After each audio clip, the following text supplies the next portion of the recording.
You know, C12 isn't intended to be a feel-good society where we just come together and burp one another each month. It's meant to come together to sharpen one another each month. And you know, when iron sharpens iron, sometimes there's sparks and sometimes there's heat. That's not a bad thing. That's a natural result of iron sharpening iron.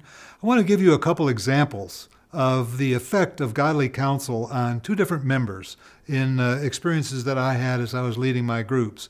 First was a member that came to the group with a very exciting business proposition that would have required him to be unequally yoked to an unbeliever. The group quickly got to that issue and gave him good and godly counsel on how not to have that kind of a relationship be a bondage in his life, and gave him some help on what to do and what to say to the potential partner that might allow the business proposition to go ahead but not be a bondage. He acted on it.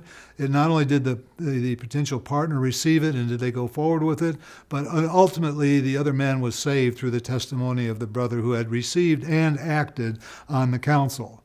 On the other hand, and in the same group years later, there was a brother that came with a business deal that he thought was the greatest thing since sliced bread.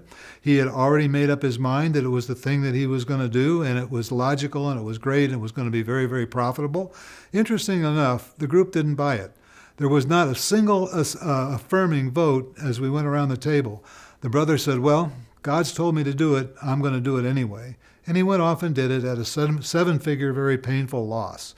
So there's extremes. There's huge swings in the value proposition of whether we hear and how we hear the counsel that comes around the table during our open table time in the core business presentation. Today we're going to give you some tools to maximize the benefit of this very powerful and potentially beneficial piece of your C12 day. Dig in, enjoy it, and let us know how you do.